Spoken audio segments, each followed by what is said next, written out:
Good morning, traders. Chris Buss here with Traders Profit Compass with your morning look at markets for Friday, March 19th. Remember, today is a big quadruple witching with all the futures and options and quarterly options, all that expiring and rolling off today. And also remember that linked to this quarterly expiration is a big rebalancing of the institutional money.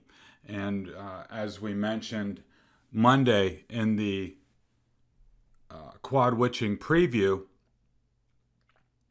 these institutional flows are like battleships. They cannot just like, oh, I'm going to go into cyclicals or I'm going to go into value. These, these moves are made by committee. They're investment committees, and the decisions are not taken lightly. Just like I'm not saying our decisions are taken lightly, but we can decide, in 15 minutes we want to get long commodities or we want to get long regional banks or whatever the case may be. That's not the case for institutions. So that is one area where a retail or smaller trader has a nice advantage that we can go in and out and kind of do whatever we want when we want. But the larger institutions, those decisions are made by committee. And so, like, who cares? What does it mean? Well, if you've been in growth, as an institution, and now you see the tide is turning with rising rates and value starting to lead and momentum sagging, while we may say, oh, we missed the move and, it's really run really far already and blah, blah, blah, blah, blah, institutions don't think like that. They think like, it's just getting started. The tide is turning. So you may see, an accelerated sell-off, in bubble names, in tech, as that rebalance occurs and money flow into those areas of the markets that have been working. As we've talked about, industrials, financials, all the reopening, travel and leisure. What else? Energy. When you look at energy, as far as institutional portfolios, unless they have some kind of ESG mandate that doesn't allow them to, invest in energy companies, the representation of energy in institutional funds is almost zero. So any kind of movement out of those big tech names or momentum trades in general, they have the ability to really move the needle on these smaller groups, like energy, etc. That there's basically no institutional money there to speak of. If money flows into those areas in a big way, you could see, a reacceleration. So we'll have to see. We're not going to know by 4 o'clock today what happened, but in the days ahead, we may see that. So put that on your radar as something to watch today. If you see an accelerated, and all this stuff happens, between 2 and 4 o'clock today. So don't think,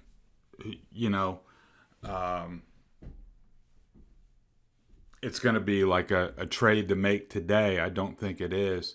But, in the weeks ahead, it's something to watch out for. Also, as we've talked about briefly, but we have mentioned it, these monthly expiration roll-offs rolls off all this gamma pinning, where these put walls and call walls have developed over the course of a month that tend to support prices at certain levels where the market makers don't want all these puts to pay off or all these calls to pay off, heading into the monthly expiration. But then once that rolls off, then next week, that's where you can see added volatility because there aren't any of these natural strike locations where a lot of puts and calls have piled up. So there tends to be more volatility into next week or the week after expiration, I should say. So we need to be on guard for that. And if I'm not mistaken, there is a significant put wall at SPY 390.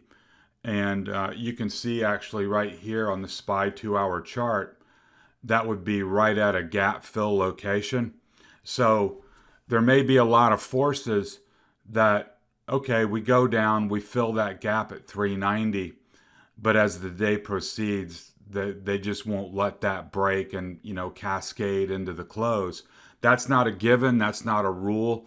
All I'm saying is there is a put wall there, and there will be a lot of market forces that would not want to see all those people get paid. So keep that in mind if you're an active trader and we come down and test that area. I think there's better than even chance that they don't let that break. So, one of my challenges each morning is to come up with a title for the day. Today I chose Meltdown. Yesterday, when you got a bar like this, a $5 bar in 2 hours, that's a meltdown. It was pretty dramatic. And what I thought was interesting yesterday is, they're all talking about, oh, the rate rise.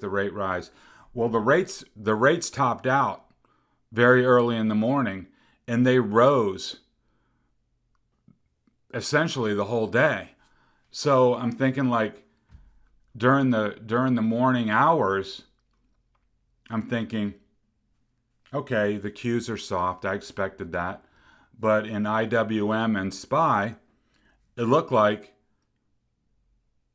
the market had, digested that and was being pretty resilient and,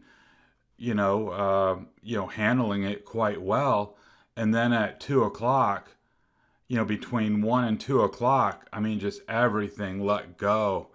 And I didn't really see a reason why. Not that I, need a reason, but it didn't seem to me that, there was any event or catalyst right at 2 o'clock to make all that happen. But that's what happened, and that was quite dramatic, quite surprising. And you can see here, sliced right through this 394 support area, came right down to the top of this gap that we had marked and penetrated it. Did not get the full fill, bounced a little bit into the close. And at 6:40 this morning, as I started the video, all the markets were up about 0.5%. So getting a little baby relief bounce, not a lot. But, the first step here would be reclaiming 392. And then we'll just have to see how the day proceeds. A big level would be 394 here to recapture that. At some point, either today or in the future, that would be an important level to recapture on the way back up.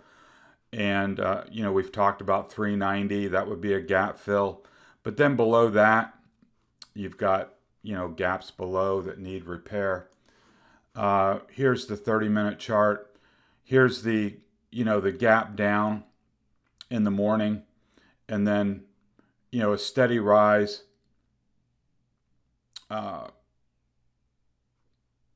In the morning hours, and then a little bit of turbulence, and then it let go.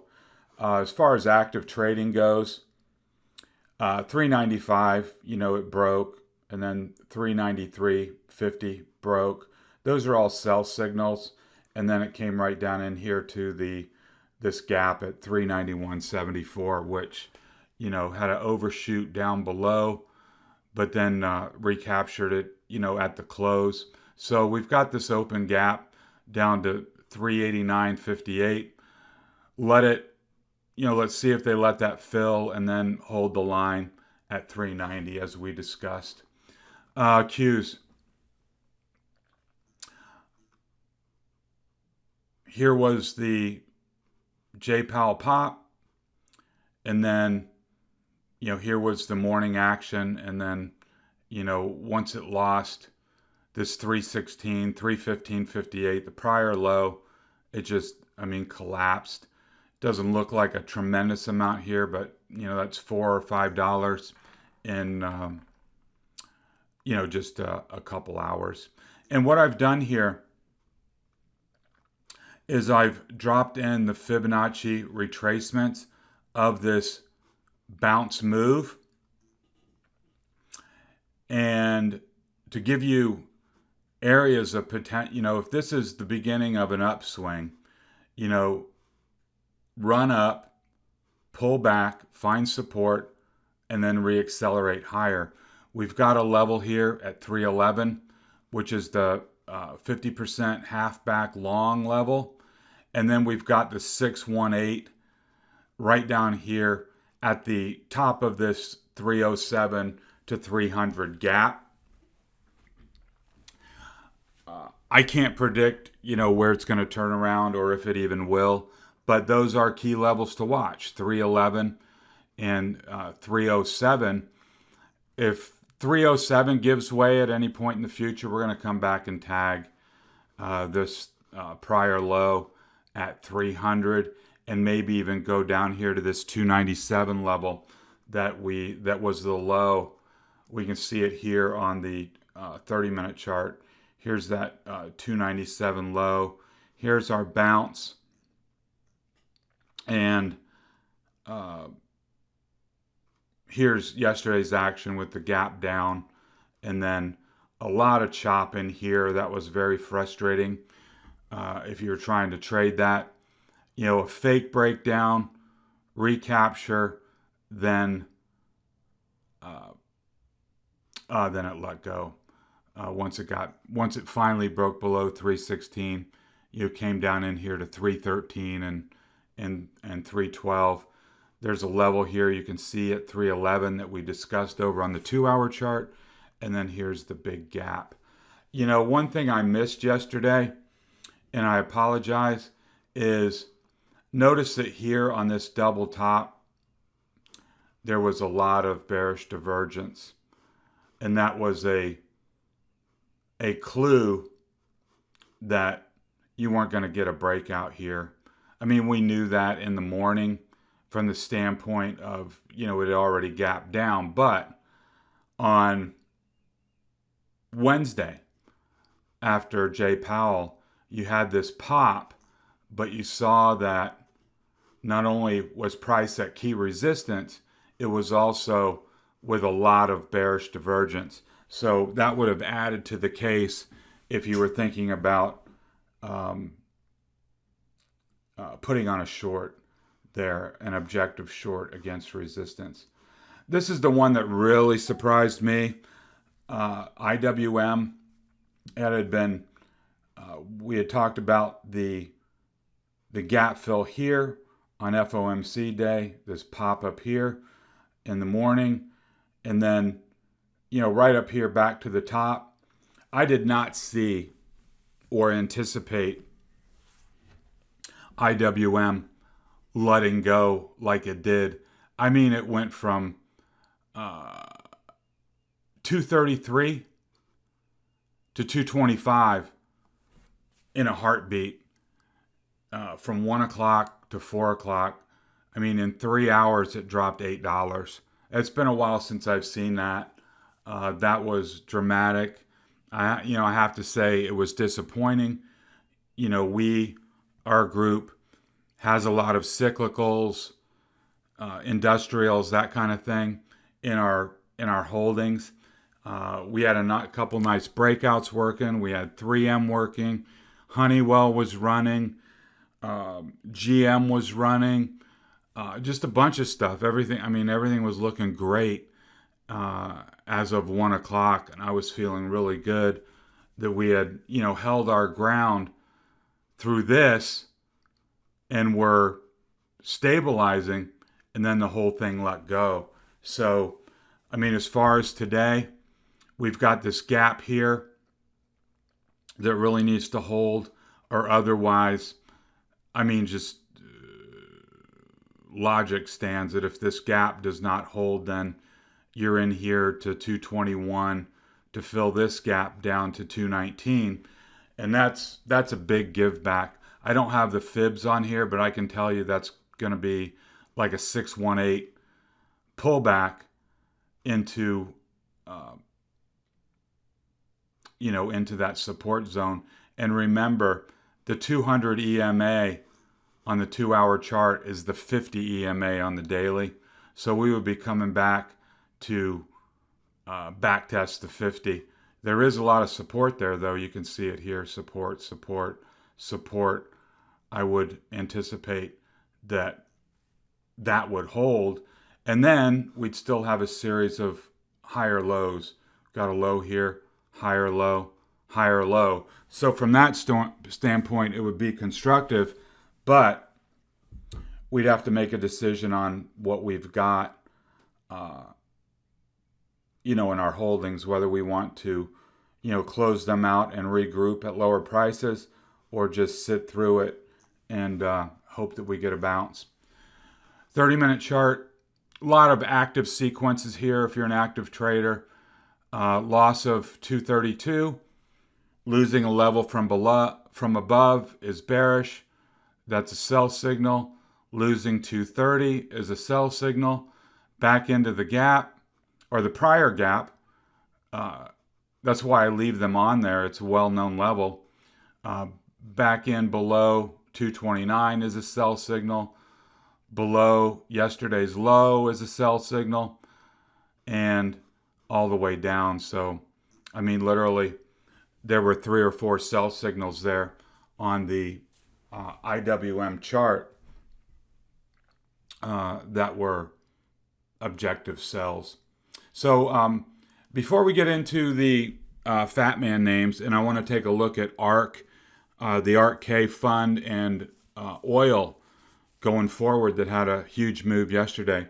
If you're new to the channel and you're still with me here, hopefully you've liked what you've heard so far, getting you ready for your morning trade. Why not hit the subscribe button and alarm bell? That way you won't miss any content going forward. If you're longtime listeners and you appreciate the content, please hit the like button. It really helps the channel get recognition from YouTube and other prospective viewers. I'd really appreciate that. And also, leave me a comment down below, not only what you think of the content. If you've got constructive criticism, please leave it. If you've got ideas for content, whether it's a sector to review, a stock to review, I will certainly get that done for you. I'd appreciate that feedback. And it's always nice knowing you're producing content that people want to see. So I will do a separate video for that and post it. And then if you subscribe, you'll know exactly when I get it done. But if you give me that feedback, I will happily do it.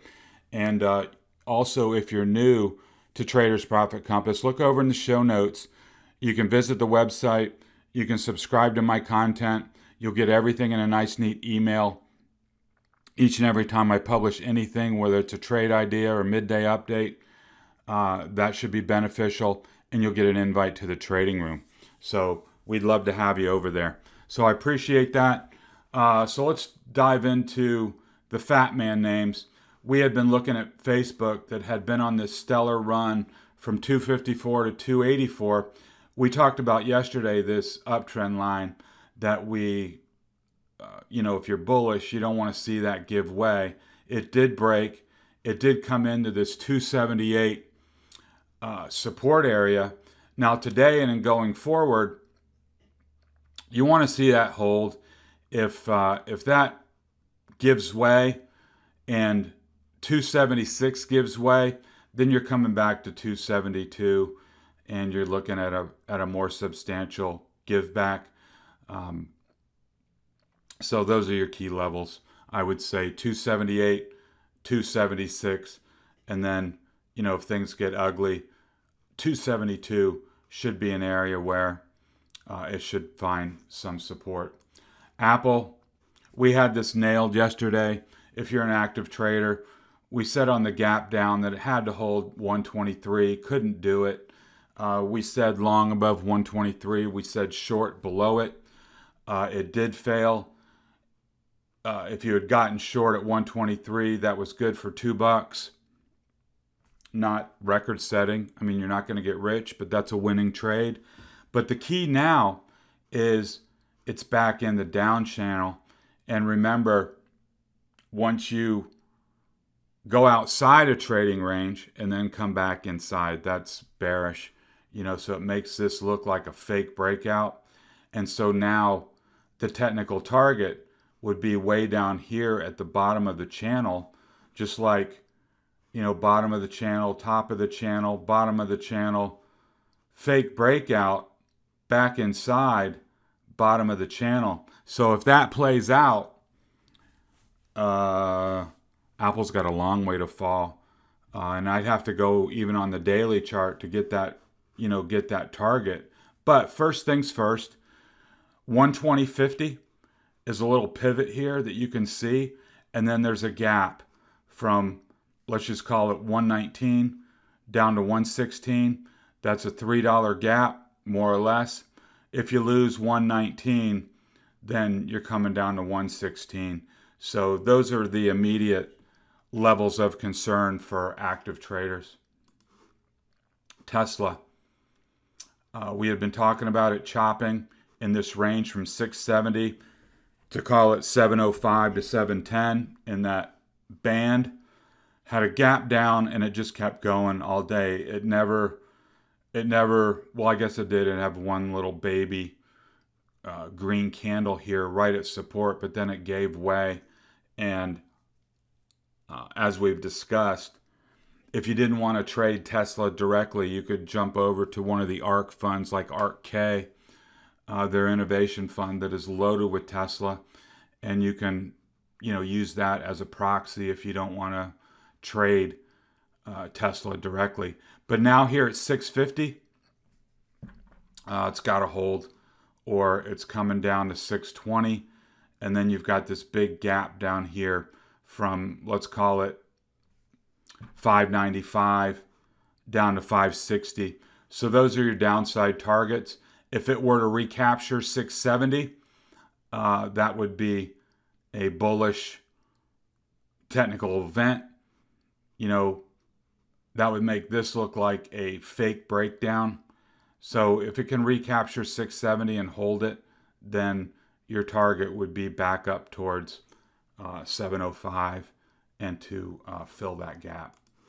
Microsoft was weak all day yesterday. Had the big gap down, lost the 235 pivot, made some attempts. It came down here, tagged the top of the gap. Remember what we say, remember what we say oftentimes. First touch of the gap holds and you get a bounce. And that's what we got here. But then once it rolled over, second time, the gap was, penetrated fairly substantially. I took a short here right at the end of the day on Microsoft, just a week out. Next week, I think I'm short against like 232, the top of the gap. And just looking for a gap fill down here to 228, 227.39. I don't have that drawn correctly. You can see it comes down here. It's 227.39. So I'm looking for that move. If that move happens, over the next week, that would be, a nice trade. If it jumps up here, probably get stopped out and have to reassess. But looking for that gap fill. Amazon, the free 50 club delivered. We had the gap down from yesterday's FOMC day close. It gapped down to 3,100 and rallied the first candle of the day up to 31.16 or 31.18, something like that. But once that failed, that was your sell signal at 3,100, and you actually got a move down to 30.25, something like that. So you got your $50 move, as you can see, and if you held on, you got even more. So the free 50 club levels delivered again today. Here in the middle of no man's land, I wouldn't touch it. If you get a rally into 30.50 that stalls or fails, you can get short and look for a move down to 3,000 to this gap. If there's initial weakness down to the top of the gap, I would expect that to hold on the first touch of the gap, and maybe you get a bounce at some point today.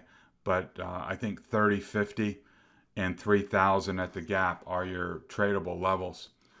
Google, we had talked about this, gap down, really held its ground at 20.50 most of the day, but then gave way, and now it's down into this prior gap. I would expect at some point it would come down to 210 or 207.50 and go ahead and complete this gap fill, and then you've got the last line of support here at 2,000.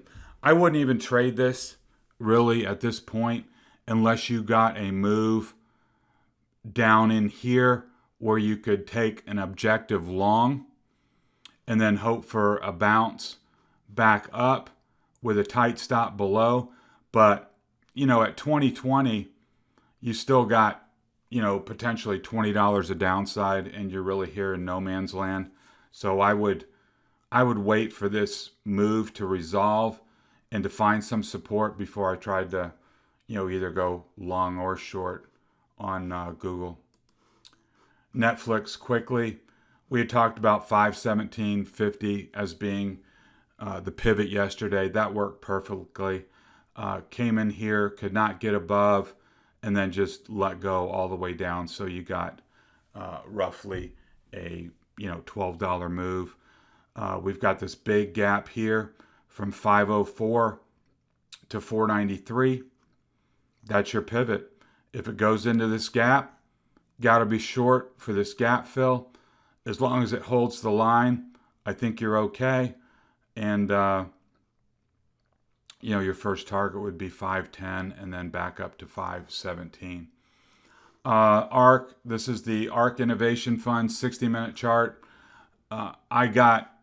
You can see large volume over price levels here, and that would be support, and then support broke. And so now, since I'm short, I'm hoping to get this move back into 110. And really the only way or the only likely way that's going to happen is, number one, most importantly, if Tesla falls apart. If Tesla falls apart, this innovation fund will fall apart. And number two, on this rebalance, if there is institutional money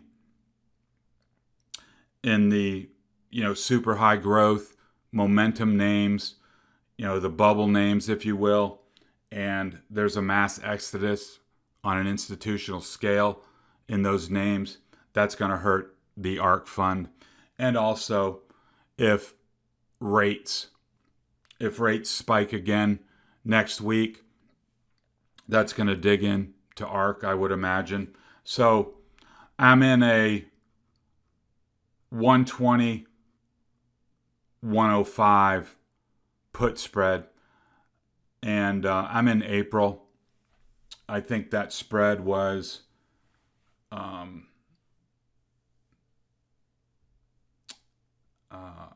or $6, not quite 3-to-1 risk reward on that. So we'll see. I didn't want to cut it too close. I wanted to give myself a little extra time. But if it doesn't, if it were to pop up here and take out 125 and jump up above these resistance levels, I would just close it out. I'm not going to wait around for, to be proven right. I'll reset and reload if it all of a sudden, finds strength. I really want this to,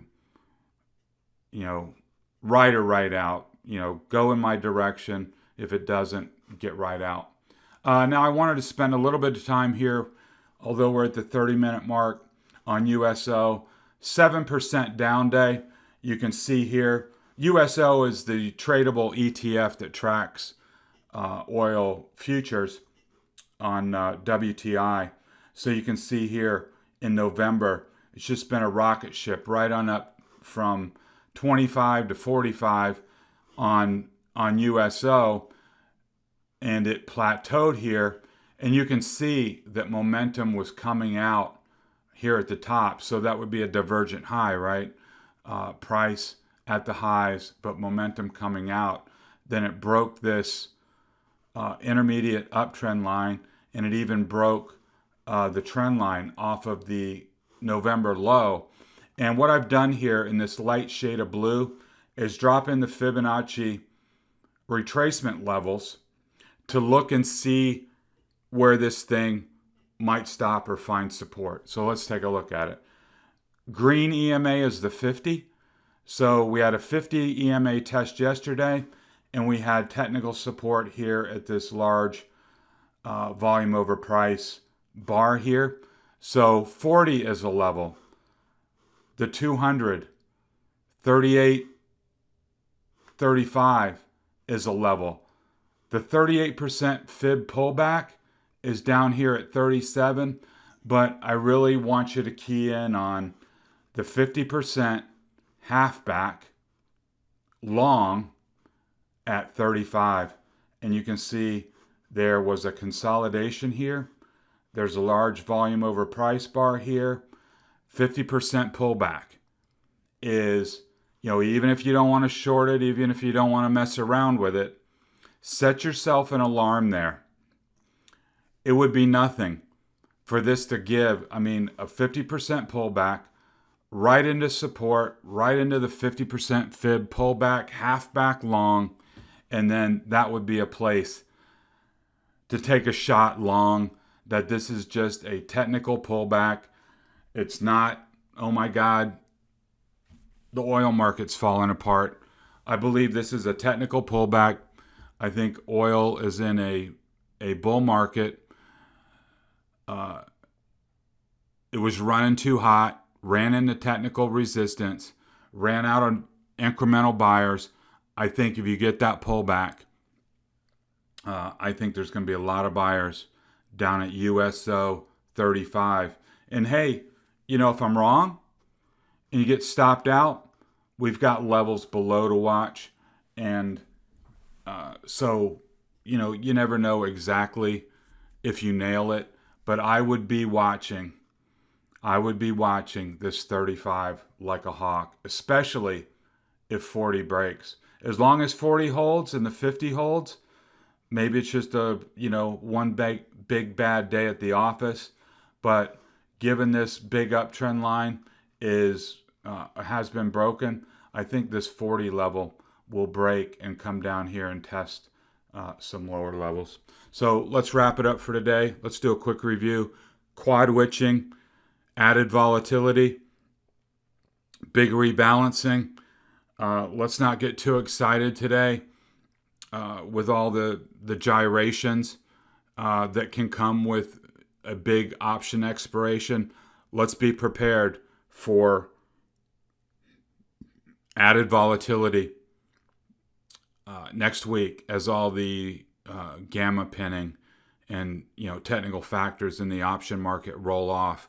And remember, there's a 390 put wall on SPY.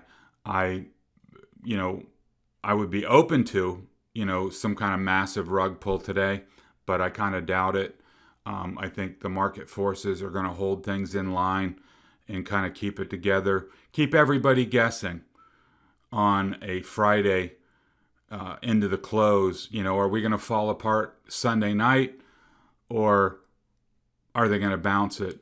And the perfect place to do that is right at a key support level where both the bulls and the bears would have to take weekend risk, to guess right.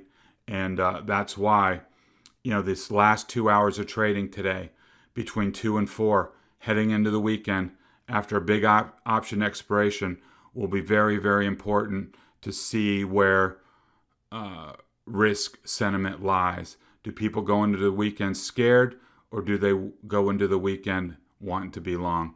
This has been Chris Buss with Traders Profit Compass. Have a good day, and talk to you next time.